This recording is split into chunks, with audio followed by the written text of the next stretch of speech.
প্রিয় দর্শক বন্ধুরা, আজকে 1 মিনিটের একটা ভয়েস তোমাদেরকে শোনাবো। তোমরা যারা যারা মায়ের আশীর্বাদ আমার কাছ থেকে নিয়েছো বা যারা ভাবছো নেবে, তাদের জন্য আজকে শোনাটা খুব দরকার। আমার এক বোন যে আজকেই মায়ের আশীর্বাদ নেবার পর তার সাথে কি হয়েছে সে তার মুখে বলবে। একটু শুনে নিয়ে আমরা ঘটনায় যাব। ঘটনাটা কিন্তু শোনো, গায়ে কাটা দেবে। সোনাদি, তোমার তাবিজটা আজকে আমার হাজবেন্ড ওই যে নিয়মে বলেছিল ওই নিয়মে ধারণ করার পর ও কদিন ধরে খুব একটা মানে সমস্যার মধ্যে ছিল, খুব দুশ্চিন্তার মধ্যে ছিল।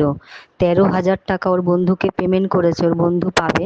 তো সেই 13,000 টাকা কোনো হিসাবেই খুঁজে পাচ্ছিল না। যেই ব্যাংকে অ্যাকাউন্টে পাঠিয়েছে কোনো টাকা নেই, কোনো কিছুই পাচ্ছিল না। আজকে হঠাৎ তার বন্ধু, ওদের দুটো অ্যাকাউন্ট দুটো ব্যাংকে, একটা ব্যাংকে গেছে কিছু টাকা তুলতে, সেখানে গিয়ে দেখছে উঠেছে, কিন্তু এতদিন নিখোঁজ ছিল টাকাটা। খুব সমস্যার মধ্যে চিন্তা জর্জরিত ছিল আমার বর। এই কিছুক্ষণ আগে ফ্রি হলো। তাই আমি হাজবেন্ডকে বললাম, দেখলে বড় মা তোমার শরীরে আসতে তোমার সমস্যা থেকে সমাধান হলো কি? বলছে বুঝলে। জয় বড় মায়ের জয়, জয় সোনা দিদির জয়। ডাক্তারের কথা মতো আজকে আমি তোমাদের কি কি হতে পারে বা কি কি হয় যেটা আমাদের পুরো নলেজের বাইরে, আমরা আজকে সেই বিষয়টা নিয়ে কথা বলবো, সেই বিষয়টা নিয়ে বিস্তারিত জানবো। আমাকে স্যার যেটা বলেন, উনি কলকাতার একটি খুব উন্নত মানের, একটি খুব ভালো, একটি নামি দামি একটি হসপিটালের উনি সার্জেন। ওনার সাথে আমার 2018-য় ফ্রেন্ড রিকোয়েস্ট উনি পাঠিয়েছিলেন, আমি অ্যাকসেপ্ট করেছিলাম। তারপরে ওনার সাথে আমার সেরকম কোনো দিন কোনোভাবে কথা হয়নি। হঠাৎ করে জানি না, মানে হয়তো এখন আমার প্রয়োজন বলে হয়তো আমার বড় মা ওনাকে সামনে এনে দিয়েছেন। হঠাৎ উনি আমাকে একদিন লেখেন যে কেমন আছেন, বাড়ির সবাই কেমন আছেন। বয়স্ক উনি, ওনার সাথে আমি তখন কথা বলি, তখন ওনাকে আমি আমার প্রবলেমটা বলি। তখন উনি আমাকে অনেক কিছু অ্যাডভাইস দেন, যেগুলো আমি মাথায় রেখে চলছি। এবার যে কথাটা হয় এই ভৌতিক বিষয় নিয়ে, যে আমি কি কন্টেন্টের উপরে আমি ভিডিও করি ইউটিউবে। যখন আমি ওনাকে কন্টেন্টটা বলি, মানে কন্টেন্টটা যখন আমি ওনাকে বলি, তখন উনি রীতিমতো একটু হাসেন। হাসতে আমার খুব অদ্ভুত লাগে। আমি ওনাকে বললাম, আপনি হাসলেন কেন স্যার? তখন উনি আমাকে বললেন যে না, এমনি। এমনি বলাতে এমনি তো না। তারপর আমি জানতে চাইলাম যে এমনি কেন বললেন? আপনি কি একজন ডক্টর হয়ে, একজন সিনিয়র ডক্টর, আপনি কি মানতে পারেন যে ভূত প্রেত আত্মা কোনো কিছু নেই? আপনি কি বলতে পারেন? বলল না। আমাকে তখন উনি বললো, আপনি কি বলতে পারেন যে ভগবান আছে? আমি বললাম অবশ্যই আছে। আমি বলতে পারি অবশ্যই আছে। আমি 7 বছর বয়সে কালী মাকে নিজের চোখে দেখেছি। তখন উনি বললেন যে বহুবার আমিও, ভূত কি জিনিস ম্যাডাম আমি জানি না, কিন্তু ভয় যে পাই না আমরা সেটাও বলবো না। খুব একান্তভাবে গোপনভাবে আপনাকে বলছি যে আত্মা হয়, আত্মার অস্তিত্ব আছে। হসপিটাল, নার্সিংহোম, এমনকি অনেক যত্রতত্র রেল লাইন, ফাঁকা রাস্তায়, ফাঁকা জঙ্গলে, ট্রেনের ধারে আত্মা থাকে। কোনো ফাঁকা ব্রিজে যেখানে লাগাতার অ্যাক্সিডেন্ট হতে থাকে, এরকম জায়গায় আত্মা থাকে। আমি তখন বললাম, যাক, আপনার মুখ থেকে শুনে ভালো লাগলো। তাহলে আপনার কোনো অভিজ্ঞতা যদি থাকে আপনি শেয়ার করতে পারেন আমার সাথে। আমাকে বললো, আপনি কি সেটা আপনার কন্টেন্ট করবেন? আমি বললাম অবশ্যই আমি কন্টেন্ট করব বলেই আপনাকে বলছি। এটা আমি আমার ইউটিউব চ্যানেলে দেব যদি আপনি সহমত দেন। কারণ আপনার আমি একটা বাস্তব ইনসিডেন্ট একটা প্ল্যাটফর্মে তুলে ধরবো। আপনার যদি মতামত না থাকে তাহলে তো আমি কখনো সেটা করব না। আপনি যদি রায় দেন, পরামর্শ দেন যে হ্যাঁ আমি স্বীকৃতি দিচ্ছি, তাহলেই আমি তুলব।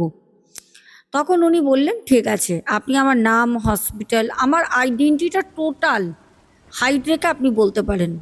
আমি বললাম ঠিক আছে। তখন উনি আমাকে একটা একটা করে ঘটনা অনেকগুলো বলেন। আমি যতগুলো পারবো তোমাদের সাথে শেয়ার করব। তার মধ্যে প্রথম উনি বলেন 2019 সালে একটা ঘটনা, প্রথম কেস।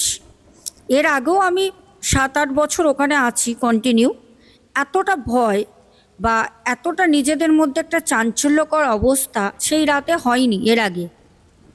2019-এর ডিসেম্বর মাস, ঠান্ডা। আমার ওই সময় ওখানে প্রেজেন্ট থাকার কথা না, কিন্তু আমার একটা অপারেশন টাইম পরে এরকমই সময় এরকমই ডেটে আমার ওই দিনটা মানে ওই রাতটা আমার ওখানে থাকতে হয়। যেই কারণে আমি কিন্তু সেদিন রাতে ছিলাম। হয়তো এই অভিজ্ঞতাটা হওয়ার জন্যই হয়তো আমি সেদিন ছিলাম, হয়তো। এবার ঘটনাটা কি ঘটে আমি ওনার কাছে জানতে চাই। তখন উনি বলেন যে আমরা একটা পেশেন্ট ছিল, ওনার বয়স মোটামুটি 60-র কাছাকাছি। প্রথমে আমরা ওনাকে যে সার্জারিটা হওয়ার, আমি তো সার্জারি সার্জেন, আমি ওটা করতে অ্যাকচুয়ালিও খুব না করেছিলাম ওনার এজ থেকে। তো বাড়ির লোকের প্রেশার, দেন ওনার অ্যাকচুয়ালি এজের থেকেও বড় কথা ওনার নেওয়ার মতো ক্ষমতা সেরকম শারীরিকভাবে ওনার কিন্তু ছিল না। তারপরেও অনেক করে সবাই বলাতে আমি বললাম ঠিক আছে চলো, কোনো অসুবিধা নেই। আমরা সেরকমভাবে পেশেন্টকে ওষুধ দিয়ে তার আগে থেকে একদম প্রেজেন্ট করি যে পেশেন্ট এইবার পরীক্ষা দিতে পারবে, মানে অপারেশন ঠিকঠাক দেওয়ার মতো উনি জায়গায় আসবে। সেরকমভাবে ডেটটা পড়ে, রাত্রেবেলা 1:30টার সময় ওনার অপারেশন থিয়েটার রুমে যাই, সাকসেস হয়। প্রায় 3:05-10-এর দিকে বের হই। সেরকম খুব একটা বড় মেজর অপারেশন ছিল না, তবু ওনার কন্ডিশনও ভালো ছিল না। মধ্যরাতে যখন বের হলাম তখন আমি ওয়াশরুমে যাই। ওয়াশরুমে গিয়ে আমি হাত, আমার যেগুলো আমাদের সেফটি পারপাস সব কিছু করতে হয় সেগুলো করছি।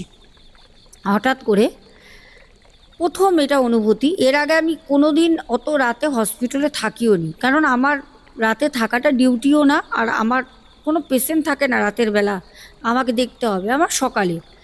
তো সেদিন আমার ফার্স্ট। তার আগে আমি 6 বছর কন্টিনিউ কাজ করছি, মানে ডাক্তারি লাইনে 6 বছর কন্টিনিউ রয়েছি, মানুষের সেবা করছি।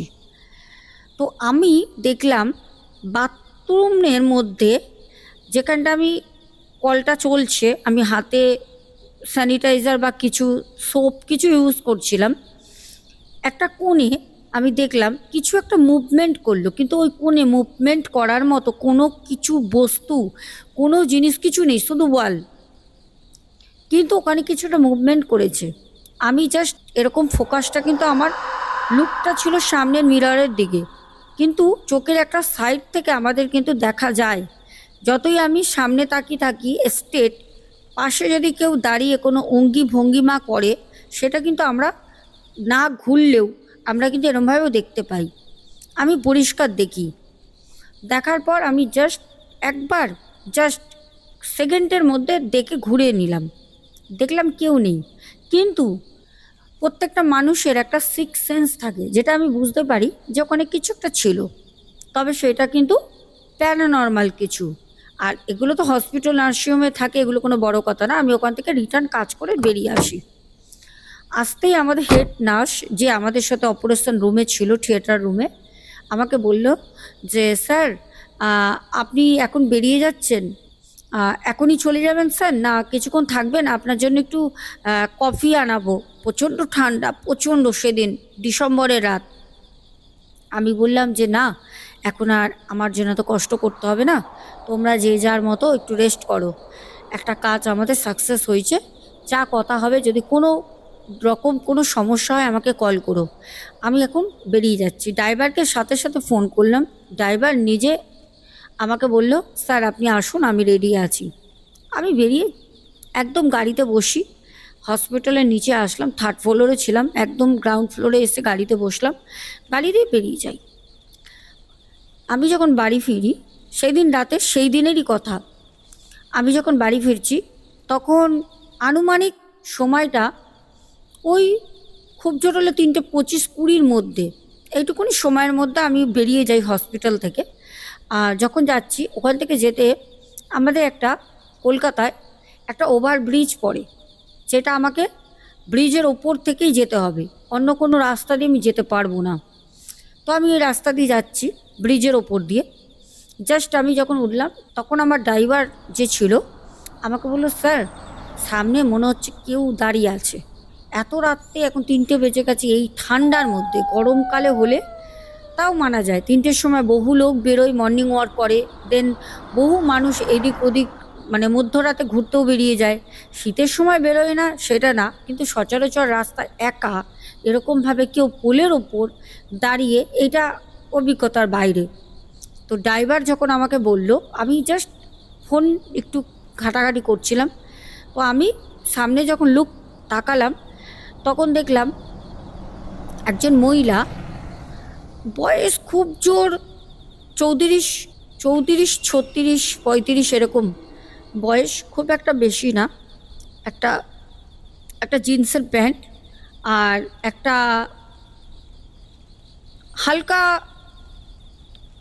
ইয়েলো ইয়েলো টাইপের একটা কোনো শার্ট বা টি শার্ট পরে, অতটা বোঝা যাচ্ছে না, ঠান্ডা একটা কুয়াশা ছিল, অতটা বোঝা যাচ্ছে না। আর যে দাঁড়িয়ে রয়েছে তার একটা সাইড আমি লক্ষ্য করি, অনুমান আমি বয়সটা বললাম 34 থেকে 36-এর মধ্যে, এর বেশি না।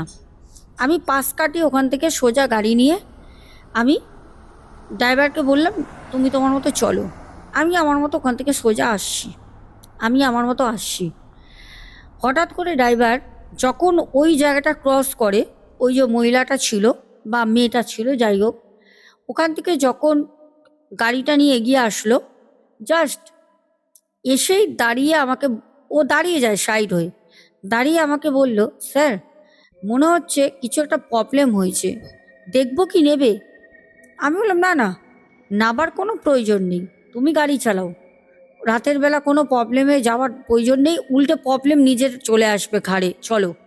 তো ও বেরিয়ে চলে আসে, একদম বাড়িতে আমাকে নিয়ে এসে, ও আমাকে নামালো, নিয়ে এসে গাড়িটা, আমি বললাম তুমি গ্যারেজ করো, ড্রাইভার আমার ওখানেই থাকে, ওর রুম আছে আলাদা, ও ওর রুমে চলে যায়। এবার ঘটনাটা যেটা ঘটলো সেটা হচ্ছে, মানে আমি অদ্ভুতভাবে যেই জিনিসটা লক্ষ্য করলাম, আমি এত বছর ধরে কন্টিনিউ 6 বছরের ওপর আমি হসপিটালে রয়েছি, রাতের যদিও না যাই হসপিটালে তো আপ ডাউন করি, প্রত্যেক দিনই আমাকে যেতে আসতে হয়। হঠাৎ করে আমি দেখলাম আমার ঘরের ইনভায়রনমেন্টটা একটা অদ্ভুতভাবে অন্যরকম, কীরকম আমি সেটা ভাষায় প্রকাশ করতে পারবো না, একটা অদ্ভুত লাগছে ঘরটা। তো আমি সাথে সাথে আমার ওয়াইফকে বললাম যে, আচ্ছা ঘরের মধ্যে কি ধোয়া টোয়া কিছু দিয়েছিলে, একটা কিরকম স্মোক স্মোক হয়ে রয়েছে, স্মোকি টাইপের। তো বললো যে না, ঠান্ডার কারণ হতে পারে। তা আমিও ভাবলাম যে আমি রাতের বেলা তো কোনো সময় এই রাত 4টে 3:30-র সময় রুমে আসি না, আমি তখন ঘুমাই, হতেই পারে। তো আমি না সেই জিনিসটা অতটা মাইন্ডে নিইনি, ইগনোর করে আমি শুয়ে পড়ি। ঠিক পরের দিন মর্নিংয়ে আমাকে কল করলো হসপিটাল থেকে নার্স, সেই সিনিয়র নার্স যে আমার সাথে মানে অপারেশন থিয়েটার রুমে ছিল, আমাকে ফোন করে বললো, স্যার একটা ব্যাড নিউজ আছে। প্রথম গুড মর্নিং করে, আমি বললাম হ্যাঁ হ্যাঁ মর্নিং, কি কি ব্যাপার, আপডেট দাও। তখন বলল যে স্যার একটা ব্যাড নিউজ আছে। আমি তো ব্যাড নিউজ মানে বুঝে গেছি কি হতে পারে, কিন্তু এটা পসিবলই না। আমি বললাম কি প্রবলেম? বলল, স্যার রাতে আপনি যাকে অপারেশন করলেন সকালবেলা তো ডেড, একদমই মানে তার পালসই নেই, মানে হার্ট ফেল করেছে কি বুঝতে পারছি না স্যার, আপনাকে আসতে হবে। আমি বললাম ওকে, তোমরা পেশেন্ট পার্টি আসলে ওয়েট করতে বলো, আমি না যাওয়া পর্যন্ত যেন কেউ না ওই রুমে প্রবেশ করতে পারে, আমি না যাওয়া পর্যন্ত। বললো ঠিক আছে স্যার। তো আমি যথারীতি তৈরি হলাম, তৈরি হয়ে আমি বেরিয়ে যাই, ব্রেকফাস্টও করিনি, কারণ নিজেদেরও খুব খারাপ লাগে, যাকে আমি এত নিজের হাতে সুন্দর করে মানে সাকসেস করে আসলাম, সবাইকে বললাম সুন্দরভাবে আমাদের অপারেশন হয়েছে, আমাদের কাজ সাকসেস, আমরাও তো কাজটা ঠিকমতো করতে পারলে সবাই সবার মধ্যে একটা আনন্দ করি। তো সেখানে পেশেন্ট মারা গেছে সকালবেলা 8টার সময়, শুনে খুব খারাপ লাগছে। তখন ওই নার্স যে রাতে ছিল সে তখন বেরিয়ে যাবে বাড়ি, তার ডিউটি শেষ, সে শুধু একবার মানে রাউন্ডে গিয়ে দেখে এরকম, আমাকে খবর দিয়ে দেয়। আমি নার্সকে বললাম, তুমি আমার জন্য কাইন্ডলি 1-1.5 ঘন্টা ওখানে দাঁড়িয়ে যাও, আমি যাই। কারণ তুমি তো ছিলে, যারা এখন সকালে ঢুকবে না ওরা ঠিকমতো ওই পার্টির সাথে, পেশেন্ট পার্টির সাথে কথা বলতে পারবে না, একটা কনসাল্টের ব্যাপার থাকে, তো তুমি দাঁড়িয়ে যাও। তখন বলল ঠিক আছে, ভালো কথা। এবার ঘটনাটা ঘটলো সেটা হচ্ছে, আমি গেলাম, যাওয়ার পর যেটা হয় পেশেন্ট পার্টিকে বললাম কেন কি করে হয়েছে। আমি তখন বললাম আপনাদের বলেছিলাম উনি নিতে পারবে না। আমরা তো তখন বলতে পারি না যে আমরা, হ্যাঁ আমাদের সাকসেস হয়েছে কাজটা সেটা বলেছি, এর বেশি তো কিছু বলতে পারি না। যাই হোক, তা সব কিছু মিডিয়ে আমি ওখান থেকে কিন্তু একদম সোজা আমি বাড়ি চলে আসি, আর ওখানে দাঁড়াইনি। কারণ আমারও শরীরটা না ভালো লাগছিল না, একটু রেস্টের দরকার ছিল। যখন আমি বাড়ি ফিরছি, এবার বাড়িতে যখন আসবো তখন আমি ড্রাইভারের সাথে যখন আসছি, হঠাৎ করে সকালবেলা যখন আমি গেছি ওই ব্রিজ থেকেই গেছি, কিন্তু ওই ফ্লাইওভার ব্রিজ ওখান থেকেই আমি গেছি, কোনো রকম কিছু কিন্তু দেখিনি, আর কোনো রকম ভিড় ভাট্টা কিচ্ছু ছিল না। যখন আসছি তখন দেখছি প্রচণ্ড ভিড়, প্রচণ্ড ভিড়। হঠাৎ করে জানতে পারলাম কি না, উপর দিয়ে কেউ সুসাইড করেছে পড়ে। তো ড্রাইভারকে বললাম একটু দেখো তো। ড্রাইভার একটু সাইডে রেখে গিয়ে ড্রাইভার দেখলো, ড্রাইভার একটু সাইডে নিয়ে গাড়িটা মানে পার্কিং করে ও দেখতে গেল, অনেক গাড়ি ওরম লাইন দিয়ে সাইডে দাঁড়িয়েছে। ও দেখে বলল, স্যার একটা কোনো মেয়ে মেয়ে সুসাইড করেছে। তা আমি বললাম ঠিক আছে চলো, পরে জানা যাবে, শরীর আর দিচ্ছে না, রাতে তো ঘুম হয়নি, ভোরবেলা আবার গেছি। যাই হোক, ওকে নিয়ে আমি বাড়ি চলে যাই।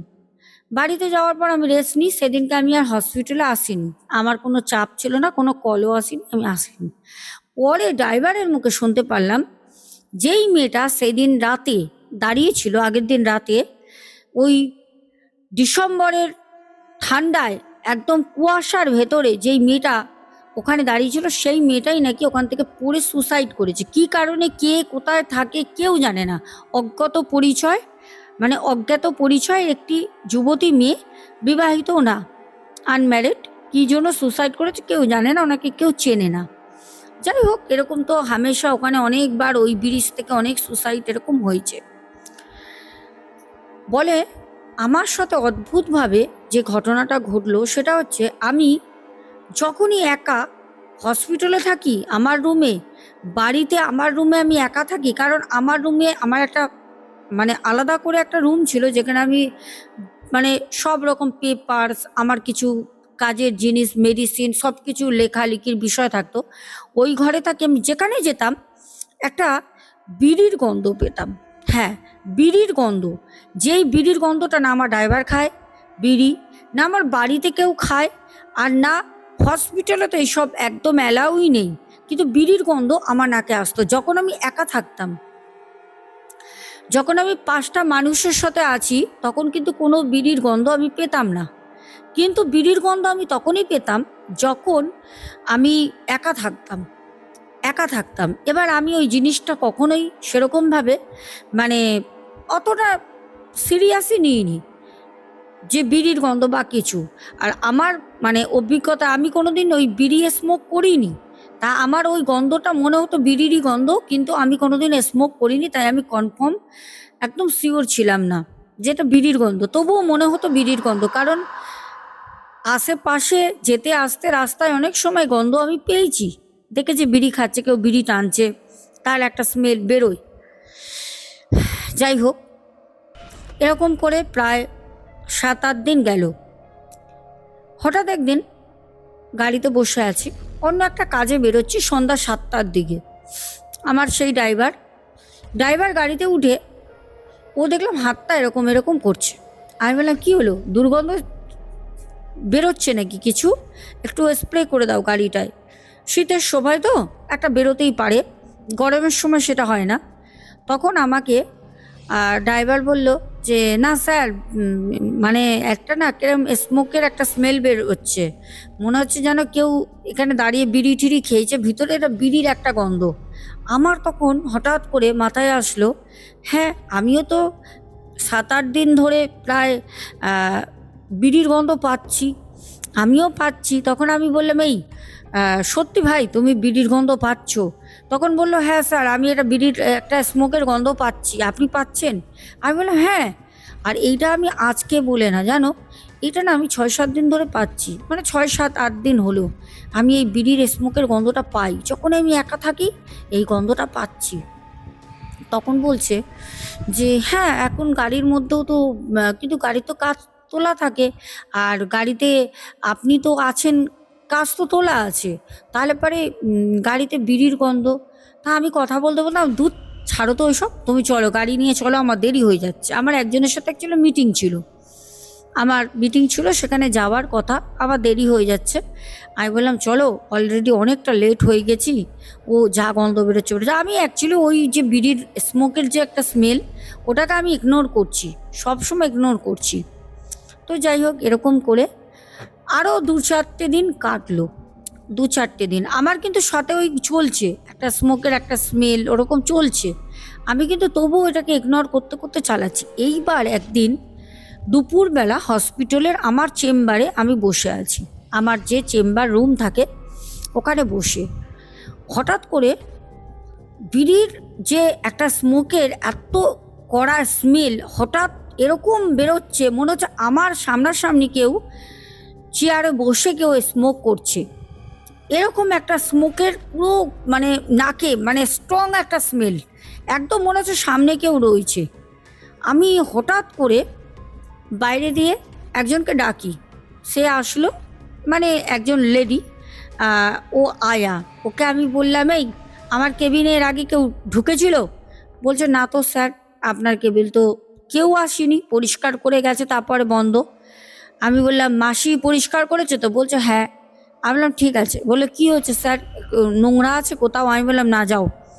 দিয়ে আমি বসে আছি, আমি কিছু লিখছি, ফোনটা বের করে একবার বাড়িতে কল করলাম। মানে একটা হঠাৎ কি বলবো, সেই স্মেলটা তো চলে গেলই, একজন পেশেন্ট আসে, কথা বলছিলাম, চলে যায়। দিয়ে যখন বাড়িতে যাই রাতের বেলা, যেতে যেতে ওই বিড়ির স্মেলটা নিয়েই আমার ড্রাইভারের সাথে কথা হচ্ছিল। কথা হতে হতেই গেছি, যখন আমি বাড়িতে গেলাম, গিয়ে তখন আনুমানিক ওই বিকেল 5টা-6টা হবে। আমার মিসেসকে বললাম যে জানো তো, আমার সাথে না কদিন ধরে একটা অদ্ভুত জিনিস ঘটছে। আমাকে বললো কি? আমি বললাম দেখো না, এরকম যেখানেই যাচ্ছি বিড়ির যে ধোঁয়া, বিড়ির ধোঁয়ার না একটা স্মেল পাচ্ছি, বুঝতে পারছি না কি হচ্ছে বলো তো আমার সাথে এগুলো। আমাকে আমার ওয়াইফ বলল যে হয় এরকম, তুমি অনেক দিন ধরে ঠিকমতো রেস্ট নিচ্ছ না, তো একটু ঘুমাও, একটু রেস্ট নাও, দেখো ঠিক হয়ে যাবে। হয় এগুলো, মানে অত্যাধিক কাজ করলে, অত্যাধিক পরিশ্রম করলে এই জিনিসগুলো হয়, দেখো ঠিক হয়ে যাবে। ভালো কথা, ঠিক তো হলোই না, সেটা চলছেই। এবার একদিন হঠাৎ ওই ব্রিজ থেকে আমি হাসপাতাল যাচ্ছি, হাসপাতাল যেতে যেতে আমি হঠাৎ ওই জায়গাটা দেখে আমার মনে পড়লো সেই মেয়েটার কথা। এতদিন মাথায়ও ছিল না, কাজের নানা রকম চাপ। ড্রাইভারকে বললাম, ওরা তো ড্রাইভাররা অনেক কিছু জানে, ওরা তো বাইরে এদিকে ওইদিকে যাওয়া আসা করে। ওকে বললাম, এই ড্রাইভার, আচ্ছা তুমি সেই মেয়েটার ব্যাপারে কিছু জানলে? ও তখন বললো, স্যার কোন মেয়ে? আমি বললাম, আরে সেদিন রাতের বেলা, সেদিন মনে হয় তুমি বলছিলে দাঁড়াতে, যদি দাঁড়িয়ে পড়তাম হয়তো মেয়েটা সুসাইড করতো না, বলো। ওই যে মেয়েটা। তখন বলছে, হ্যাঁ স্যার, একটা দারুণ তথ্য পেয়েছি স্যার। আমি বললাম, কি কি তথ্য? বলছে, স্যার ওই মেয়েটা না ওই মধ্যরাতে ভোরের দিকে সুসাইড করেনি, ওই মেয়েটা সুসাইড করেছে তখন মোটামুটি 12টার পর, 1টা-1.5টার সময়। ঠান্ডায় তো এমনি পুরো ফাঁকা হয়ে যায়, 12টার সময় কে থাকবে তখন? আমি বললাম তখন? বলছে হ্যাঁ। আমি বললাম কি কি বলছো? তাহলে আমরা যে 3টে-3:30টের সময় দেখলাম। বলছে স্যার ওটাই তো হচ্ছে আসল ব্যাপার, আপনাকে বলবো বলবো করে আপনার কাজের চাপে আপনাকে আর বলা হয়নি। তখন আমি বললাম, তাহলে কি ওই মেয়েটার আত্মাকে ডেকেছি? বলে আমরা দুজন আবার হাসাহাসি করলাম। ও তখন আমাকে বলল যে স্যার একটা কথা বলবো, মনে হয় আপনার সাথে যা ঘটছে তার জন্য কিছুটা ওই মেয়েটা জড়িত আছে। আমি বললাম, কি বলছো? আমার সাথে কেন? আমি তো চিনিই না। তখন বললো, স্যার ওই মেয়েটা যখন মানে ডেড বডিটা নিচে পাওয়া যায়, ওই মেয়েটার না হাতে বিড়ি দিয়ে কেউ ছ্যাঁকা দিয়েছিল। বিড়ি বা সিগারেটের ছ্যাঁকাটা একটু বড় হবে, বিড়ির আগুনটা একটু ছোট হয়, তাই অনুমান সবাই বলছিল বিড়ি দিয়ে কেউ হাতে ছ্যাঁকা দিয়েছে। আর মেয়েটার প্যান্টের পকেটে পার্স ছিল, গলায় পার্স, মানে গলার মধ্যে পার্সটাকে পেঁচানো ছিল। ওর মানে পার্সের ভিতরে না অনেক বিড়ির প্যাকেট পাওয়া গেছে। আমি বললাম কি বলছো? আমি না জিনিসটা ওই সময় তো শুনলাম, সেরমভাবে আমি ওকে আর কিছু বলিও নি, মানে ওকে আর ঘাটাইনি। কিন্তু একটা জিনিস আমার মনে মনে আমার মাথায় সর্বদা সবসময় চলছিল, যে বিড়ির গন্ধ বেরোনো আর বিড়ি ওই মেয়েটার শরীরে পাওয়া, ছ্যাঁকা পাওয়া শরীরে, মেয়েটার সাথে পাওয়া, এর সাথে কি আমার সাথে কোনো কিছু লিঙ্ক আছে? তারপর তো হসপিটালে নানা রকম অনেক অনেক ইনসিডেন্ট আছে, যেগুলো বললে আজকে ঘটনা শেষ হবে না। তবে আমি ওনার ঘটনা আরও তোমাদেরকে বলবো। এই ঘটনাটা আমার খুব অদ্ভুত লেগেছে, খুব। তারপরে যখন মানে স্যার, মানে ডাক্তার বাবুর কথা বলছি, স্যার যখন এক জায়গায় তার ওয়াইফকে পাঠায়, মানে উনি তো এইসব বিলিভ করেন না, না ভূত পেত তন্ত্র তার সাধনা এসব কিছুই না। উনি মানে বিলিভ করে না বলাটা ভুল, কোথাও মনে আস্থা আছে, বাট মুখে সেটা প্রকাশ করেন না। ওনার কথায় সেগুলো ভালো মতো প্রকাশ পাচ্ছিল। ওনার মিসেসকে এক জায়গায় পাঠায়। ওনার মিসেস যখন এক জায়গায় যায়, তখন জানতে পারে সেই দিন সেই আত্মাটা ওখানে দাঁড়িয়েছিল। ওই আত্মাটাকে যেই তো উনি অবহেলা করে এড়িয়ে চলে আসে, সে আত্মাটা গাড়ির সাথে সাথে সেদিনকে এই যে ডাক্তার বাবু ওনার সাথে ওনার বাড়িতে আসে। উনি যে প্রথম ঘরটা খুলে দেখেছিল না, একটা স্মোকি স্মোকি ভাব, ধোয়া ধোয়া, সেটা কিন্তু কোনো ধোয়া ছিল না। ওনার রুমটা বন্ধই থাকে। ওনার রুমের ভিতরে বন্ধ থাকলে কখনো কুয়াশা ঢোকে না, ঠিক আছে? লাইট জ্বললে সে বাড়িতে পুরো বন্ধ, কুয়াশা কি করে ঢুকবে? আমাদের বাড়িতে তো ঢোকে না, ঠিক আছে?